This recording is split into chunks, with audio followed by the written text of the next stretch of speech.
Hey everyone, today I just wanted to do a quick video on the Google Pixel 7. I bought this thing about in December, so it's been what, 4 or 5 months now? And I'm to the point where I have gotten rid of it. I'm no longer using this thing and I'm about to sell it, but I just want to do this video first. And I'm now using a Samsung Galaxy S22 I got refurbished on Amazon for less money than I did the Pixel brand new. And I got that thing on sale too, so I paid $500 for it. In my opinion, this Google Pixel 7, it is mediocre hardware with beta software for a premium price. It's unusable for me. Now, everyone makes a big deal about this, saying, "Oh, it's not about the hardware; it's about the software and what makes it so great." Well, that's BS, because the software rarely works. They're constantly putting out patches or updates that break things. One of those examples is I dual SIM my phone. I'm a delivery driver, so I use one SIM for my personal and one SIM for business. Issue I have constantly over the last few months where I will lose service on both SIMs at the exact same time. And the only way to fix this is to reboot the phone or throw it in airplane mode and switch it back on, or off, whatever. Now, I've tried this with 3 different SIMs, so I know it's not the service. It is specific to this phone. And actually a recent update, I think it was the April update of 2023, actually fixed this. But by that point, I was just tired of it, and I ended up getting the Samsung instead. I'll put a picture here up on the screen showing you what exactly it does when you lose service on both, as an example. Notice in the top right-hand corner of the screen, you see the 5G logo, and next to it on both sides, you see the signal or connection strength, and you got the exclamation mark over both. This will not go away, and you will not regain service until you either restart the phone or put it in airplane mode and then take it back off. So besides that dual SIM issue, another issue is the fingerprint reader. Now, if you look online, you're going to see a lot of people complain about this, and Google themselves have actually put out multiple patches trying to fix it. But it's just bad. Let me see if I can reproduce the issue right now. It's so hit or miss. Sometimes it works, sometimes it doesn't. Let's see if I can do it on camera. It did work that time. Okay, I'll give it credit for that. But that is very rare, especially when you have things like banking apps that if you fail it 3 times in a row, it'll force you to put in your password, and then you got to set up biometrics all over again. It's extremely annoying. For the price you pay for this phone, it's not acceptable. This is something I'd expect out of a couple $100 phone. Another issue is the camera. Now, I'm going to go ahead and take some video of that. I'm going to switch over to the camera on the phone. Now, keep in mind, this is the selfie camera, which is part of the reason I bought this thing, because I've wanted for a long time a 4K camera that you can, face the selfie camera towards you so you can see what you're doing. Instead of right now how I have my camera kind of mounted up on top of my monitor, which is why you can see my eyes drifting down to the picture so I can see what I'm doing most of the time. So let me switch over to that camera and let you see what it looks like.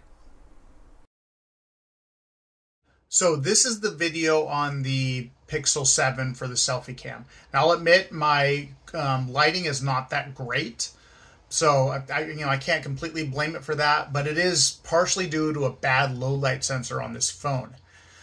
So this is standard. Let me go ahead and put it in HDR and let you see how bad it truly is.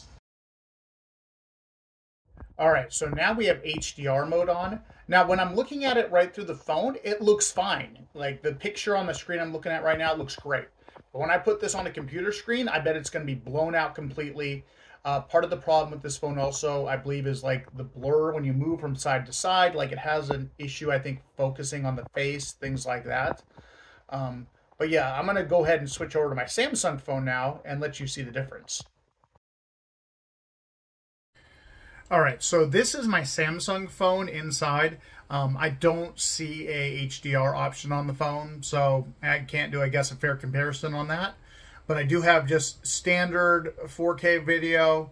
Once again, I'm not going to know how it looks until I look at it on the video. But yeah, this is what the Samsung S22 looks like. Editing me here. I just realized when I was putting this video together that I didn't mention what the next 2 clips are. So the next 2 clips are the Pixel camera, and then after that is going to be the Samsung.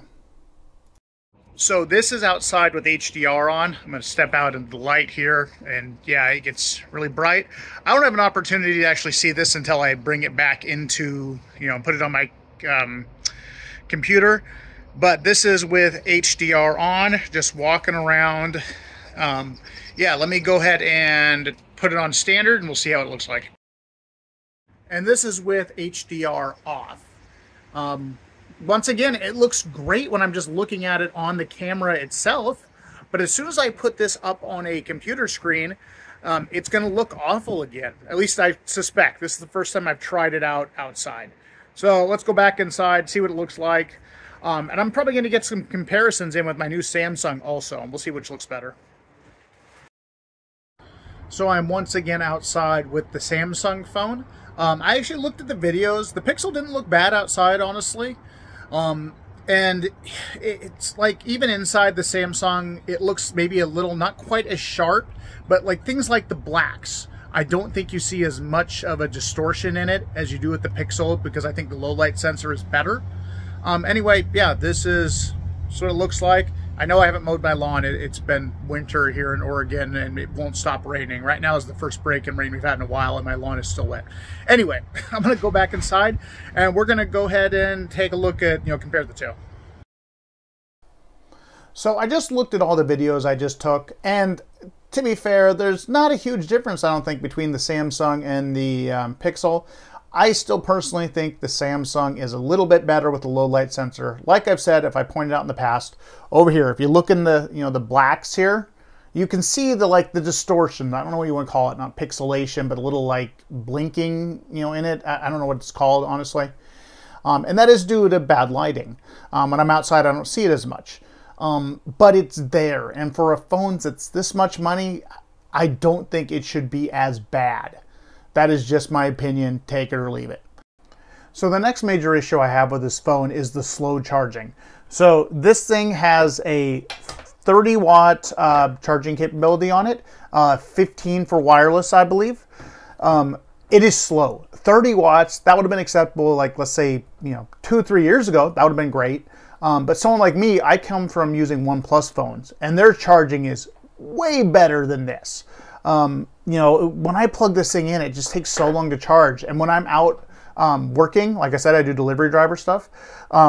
I put it on the wireless charger. It will not maintain a charge. It will slow down the drain of the battery, but it still will die. I'll have to plug it in towards the end of the day.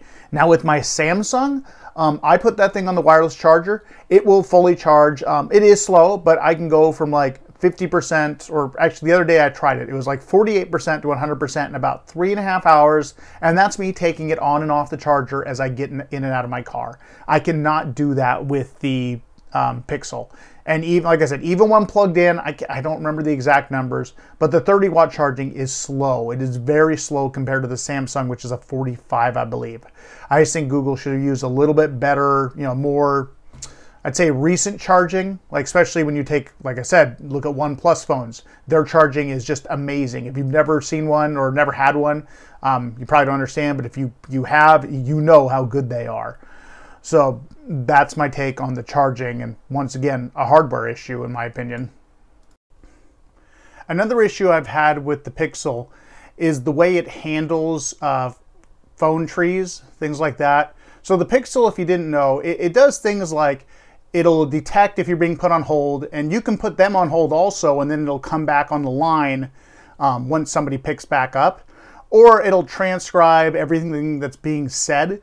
So you don't have to hit the button and listen to all the options again if you forget. I think because of that, it causes some sort of software bug where some stores or restaurants, businesses, it will not detect when you hit a button. Like I've had this issue with Walmart. It just will not detect when I try to go through their pharmacy. It won't detect that I'm trying to do like a refill or something like that. I've had this happen with my doctor's office too, and I have to get stuck with the general operator because I just have to wait because it doesn't pick up I'm hitting any buttons. So this is, once again, an example of a software bug. It's not very widespread, but if you do Google it, you will find a few other people that have the same issue. And no, this is not carrier related, because as I said, dual SIM. I can try multiple SIMs and it does this on all of them. So once again, software bug that Google should be fixing. And I think that's kind of all my gripes with the Pixel. I know a lot of people are going to think I'm nitpicking, and this phone is a fine phone for people that don't have specific needs like I do, like the dual SIM thing, or, you know, maybe my expectations are too high on the camera. You know, it could be great for you. The price isn't too horrible. As I said, though, I just don't think the hardware matches what the price is. I think there are better options out there. Like I said, I got that Galaxy S22 Plus for 400 and I think it was 30 bucks refurbished, and it looks like new. It runs amazing. It completely destroys the Pixel in every single category, in my opinion. So that's pretty much everything. I'm sure I'm going to get a lot of hate comments for saying this, but yeah, just not my phone. If you like it, awesome. Otherwise, you know, this is just my take on it. Thanks for watching, everybody, and I'll see you in the next video.